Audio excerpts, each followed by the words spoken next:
आज मेरा जुगनू चमक नहीं रहा है। किसी ने कुछ बोला क्या? मम्मी ने डांटा क्या? तुम ये सब जानबूझकर करते हो क्या, भगवान जाने। इस तरह पार्क में बैठकर आइसक्रीम खाने से हमारा जीवन नहीं चलने वाला। मेरी पढ़ाई पूरी हो चुकी है और मेरे घर वाले मेरे लिए एक ऐसे लड़की की तलाश में है जो अच्छे घर का हो, अच्छा कमाता हो। और ऐसे ही एक लड़की को मैं जानती भी हूँ जो रोज मेरे साथ आइसक्रीम खाने जरूर आता है, पर उसे एक स्टेप आगे लेकर मेरे घर वालों से मिलना नहीं है। अरे, मैंने कब मना किया जुगनू? तुम कहो तो। अच्छा, मैं जो कहूंगी तुम वही करोगे? अच्छा अच्छा, तो फिर मैंने तो नहीं कहा था कि मुझे प्रपोज करो, तो तुमने मुझे प्रपोज क्यों किया? 28 साल के ऐसे ही तो नहीं हो गए तुम? खुद की भी बुद्धि लगानी चाहिए ना, कि सब कुछ मैं ही बताऊं। अच्छा अच्छा, सॉरी सॉरी, माय फॉल्ट। मैं कल ही तुम्हारे परिवार वालों से मिलता हूँ। अब problem solve. Half problem solve हुई है, क्योंकि तुम मेरे घर वाले से मिल लोगे, पर शादी के बाद मुझे तुम्हारे परिवार वालों के साथ रहना है। और मैं नहीं जानती कि वो कैसे हैं। मुझे नहीं पता कि मैं उनके साथ एडजस्ट कर पाऊंगी कि नहीं। शादी के बाद बहुत ड्रामे होते हैं, ये पहनो वो पहनो, यहाँ मत जाओ वहां मत जाओ। और तुम्हें पता है ना, मुझे बंदिशें बर्दाश्त नहीं होती। हाँ, ये तो प्रॉब्लम है ही नहीं, क्योंकि मेरे घर में किसी को किसी बात की पाबंदी नहीं है। जिसे जो मन में आता है वो पहनता है। यहाँ तक कि मेरी मम्मी मेरे ट्राउजर भी पहन लेती है। अब तुम बोलो कब मैं अपने पेरेंट्स को यहाँ बुला लूं? व्हाट? ओ माय गॉड, लगता है आज मेरे 16 सोमवार का फल मुझे मिल रहा है। फिर तो तुम अपने परिवार वालों को लेकर मेरे घर जल्दी से आ जाओ। और अमन बिना देरी किए अपने परिवार वालों के साथ जूली के घर पहुंच जाता है, जहां अपनी होने वाली सास को जींस और टी शर्ट में देखकर जूली तो हक्की बक्की रह जाती है। मतलब अमन सच कह रहा था। मुझे लगा उसकी मम्मी घर में शर्ट ट्राउजर पहनती है। वो तो अपनी बहू को देखने भी ऐसे ही कपड़ों में आ गई। सोचो तो मम्मी, ये लोग कितने मॉडर्न है। हाँ बेटा, मेरा तो जी भर आ रहा है। मुझे महसूस हो रहा है कि बात पक्की हो जाएगी और सब अच्छे से हो जाएगा। तुम उनके घर में ना बहुत सुखी रहोगी। जो लोग खुद इतने मॉडर्न हैं, वो तुझे कभी किसी बात के लिए मना ही नहीं करेंगे। आगे बढ़कर जूली अपनी होने वाली सास के पैर छूती है, तो मोना कहती है, हमारे घर में तो बेटियां गले लगती है, पैर नहीं छूती। आजा बेटा, गले लग जा। और ये क्या बहन जी, आपने जूली को पहले ही साड़ी पहन कर रखा है। हमने ऐसा थोड़ी ना कहा था कि हमें लड़की को साड़ी में देखना है। जाओ बेटा, तुम्हें जो कपड़े कंफर्टेबल लगते पहन कर आओ, क्योंकि हमारी बातचीत लंबी चलने वाली है। आप लोग जूली को देखने आए हैं और ये बात समाज में फैल जाती कि जूली लड़के वालों के सामने भी घर के कपड़ों में थी, तो हमारी तो बदनामी हो जाती ना। इसलिए हमने जूली को साड़ी पहनने के लिए कहा था। अरे पर ये बात बाहर जाएगी क्यों? हम लड़की को देखने नहीं, डन करने आए। अब जब दोनों बच्चों ने एक दूसरे को पसंद कर ही लिया है, तो हमें तो बस इनकी खुशी में शरीक होना है। और ऐसा ही होता है। उसी वक्त दोनों परिवार की रजामंदी से अमन और मोना की सगाई हो जाती है। 2 महीने बाद अमन अपनी माँ को फोन लगाता है। आज मैं बहुत खुश हूँ मम्मी। मेरे ऑफिस वालों ने मुझे हमारे ही शहर में ट्रांसफर दे दिया है। अब मैं आराम से जूली के साथ अपने घर पर रह सकता हूँ। आप तो बस शादी की तारीख निकलवाइए मम्मी। ये तो बहुत अच्छा हुआ बेटा। हम तो हमेशा से चाहते थे कि हमारी बहू हमारे साथ रहे। पर एक प्रॉब्लम है मम्मी। जूली के घर वाले चाहते हैं कि उसकी शादी इस शहर से हो, यानी कि बेंगलुरु से, ना कि दिल्ली से। अब हम यहाँ से इतने सारे लोग गाड़ी भर कर वहां आएंगे, उससे अच्छा है कि तू वहीं शादी कर ले और डायरेक्ट बहू को लेकर यहाँ आ जा। क्या? और नहीं तो क्या, हमने तो बहू को देख ही लिया है, उसके परिवार वालों से भी मिल लिया है। अरे तू कर लेना शादी, हमें कोई एतराज नहीं है। बैंड बाजे के साथ अमन बारात लेकर जूली के दरवाजे पर पहुंच जाता है और जूली को अपनी दुल्हन बनाकर अपने घर और अपने शहर दिल्ली ले आता है। दरवाजे पर निकिता अपनी भाभी की आरती करने के लिए आती है। बाकी सब तो ठीक है, पर ऐसे कपड़ों में घर की नई बहू का स्वागत कौन करता है? आज के दिन के लिए कम से कम दीदी को नए कपड़े ले लेने चाहिए थे ना। मॉडर्न होना अपनी जगह पर है, पर शादी ब्याह में जींस टी शर्ट। अरे भाभी, कहाँ किन ख्यालों में खो गई आप? सारी रस्मों के बाद जूली अमन के साथ अपने कमरे में चली जाती है और अनपैकिंग करना शुरू करती है। और कितनी देर इंतजार करवाओगी जुगनू? ये निकम्मा बैग खुले तब तो अमन। इसी में मेरे कपड़े रखे हुए हैं। अब इस भारी लहंगे में तो मैं सो नहीं सकती। ओहो हो बेबी, बस इतनी सी प्रॉब्लम, तो मेरे कपड़े पहन लो ना। तुम्हारे कपड़े अजीब नहीं लगेंगे मेरे ऊपर? हमारा साइज कहाँ सेम है? हमारे घर में हम सब ऐसे ही कपड़े लेते हैं जो 2 साइज के लोग पहन सके। तुम फिक्र मत करो, तुम्हें मेरे कपड़े परफेक्ट आएंगे। और बिल्कुल ऐसा ही होता है। जूली को अमन के कपड़े बिल्कुल सही आते हैं और वो उन्हीं कपड़ों में सो जाती है। अगली सुबह घर की नई बहू की तरह जूली साड़ी पहनती है, गहने पहनती है और सज धज कर अपने कमरे से बाहर आती है। ऐसे कपड़े पहनती हो क्या तुम बेटा? क्यों पापा जी? नहीं मतलब बहुत हैवी हैवी नहीं लगता?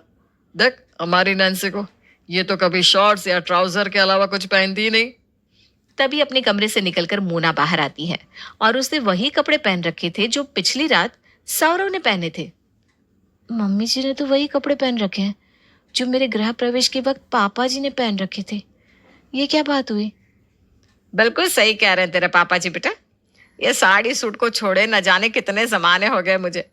पहले मैं भी ना बड़े शौक से रोज नई नई साड़ियां पहनती थी, और जब मैडम नई साड़ियां पहनेगी तो साथ में उसके मैचिंग की चूड़ियां और बलिया तो लाने के लिए कहेंगे मुझसे।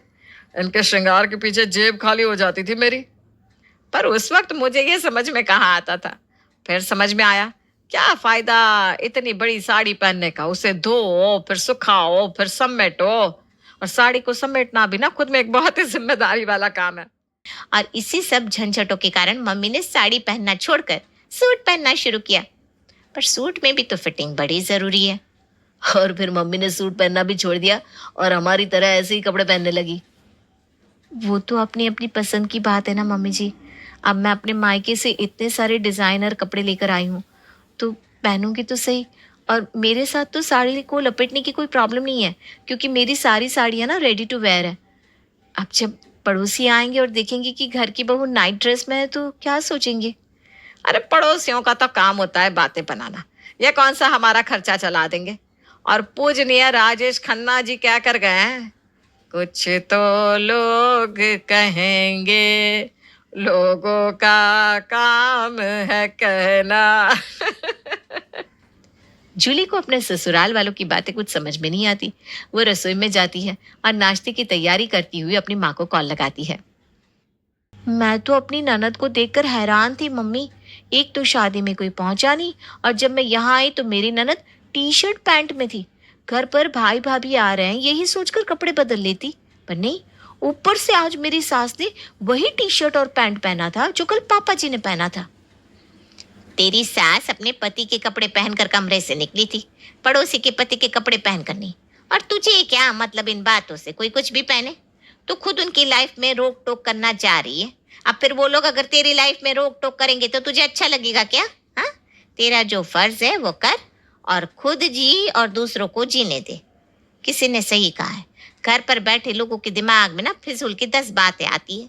मैं तो कहती हूँ तू कल से ऑफिस ज्वाइन कर ले। ठीक है मम्मी। जूली सभी को नाश्ता बनाकर खिलाती है, घर में साफ सफाई करती है और इसी में दोपहर हो जाती है। एक भी कपड़ा ऐसा नहीं है जिसे देखकर कहा जा सके कि इस घर में औरतें भी रहती है। अगर मॉडर्न कपड़े पहनने ही है मम्मी जी को तो कम से कम अपने लिए गर्लिश प्रिंट के कपड़े तो ले ले। जूली छत पर जाकर कपड़े सुखाती है। कुछ देर बाद उसके घर की बेल बजती है। दरवाजे पर होती है सुषमा। अच्छा तो ये ब्लाउज तुम्हारा था? वही मैं सोचूं इस घर में ऐसे कपड़े कौन पहनने लगा। ये ब्लाउज ना बेटा कल उड़कर मेरी छत पर आ गया था, इसे लेकर मैं इधर उधर हर जगह घूम रही थी। पर ये कपड़ा तुम्हारे घर का होगा मुझे नहीं लगा था। ऐसा क्यों आंटी जी? अरे बेटा जो लोग शुक्रवार की फेरी में जाकर कपड़े लूटते हो उनके घर से इतने अच्छे क्वालिटी का कपड़ा मिल सकता है भला?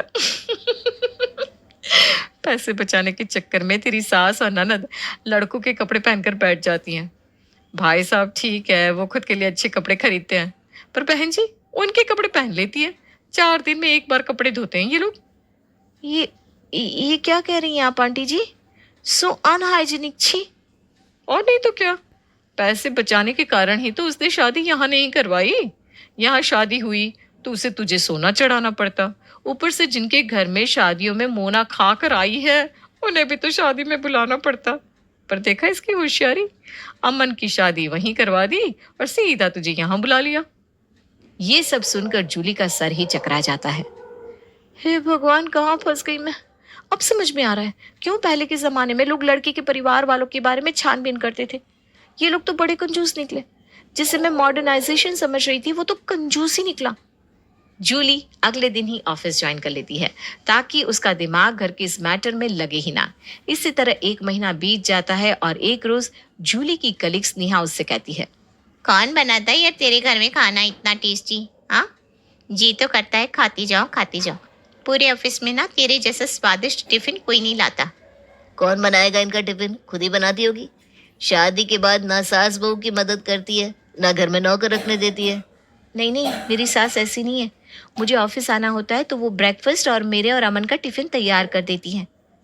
तो फिर कोई दिक्कत नहीं है। आज रात का डिनर आप ही के घर पर फाइनल हुआ है, क्यों स्नेहा जी? ये सब मेरे घर पर आएंगे और दीदी मम्मी को पापा और अमन के कपड़ों में देख लेंगे तो मेरी बहुत इंसल्ट होगी। नहीं नहीं नहीं, फिर तो प्रॉब्लम हो जाएगी। जूली के माथे पर पसीना आ जाता है, वो घबरा जाती है।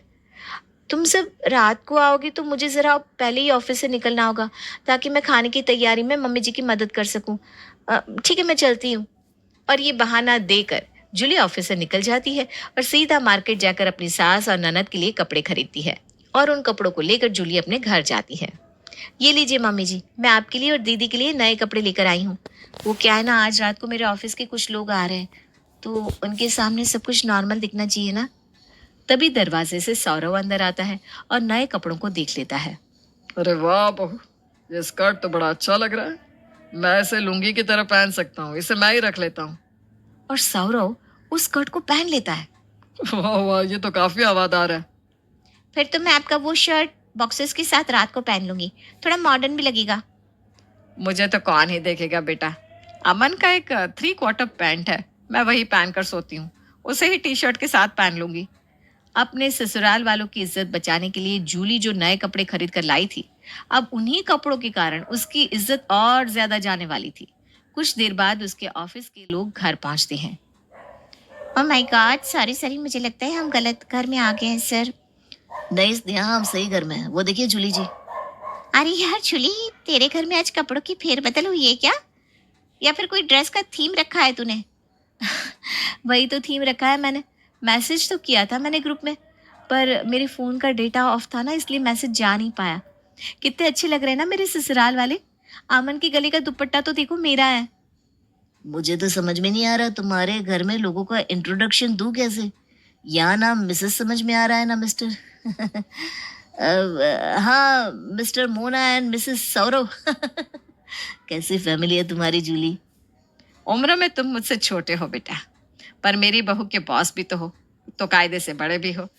बड़ा समझकर या छोटा समझकर या जो भी समझकर मेरी सलाह सुनना चाहो सुन सकते हो, बाकी मानना न मानना तुम पर है।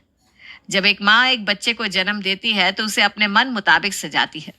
तुम्हारी माँ ने भी तुम्हें बचपन में फ्रॉक जरूर पहनाया होगा, पर उससे क्या हुआ? कुछ भी नहीं ना। कपड़े हम लोगों को खुश करने नहीं, खुद के कंफर्ट को देख कर पहनते हैं। मेरी लाइफ में एक वक्त ऐसा भी आया था जब हमारे पास खाने को पैसे नहीं थे। उस वक्त मैं रंग बिरंगी कपड़ों का शौक नहीं पाल सकती थी, और मेरे उस वक्त ने मुझे इसी तरह रहना सिखा दिया। जहाँ तक मैनेज होता है मैनेज करती हूँ, और ये कपड़े ना मुझे गरीब होने का एहसास नहीं दिलाते, ना ही अलग होने का। मुझे ये कपड़े कंफर्टेबल लगते हैं। तो क्या गलत करती हूँ मैं?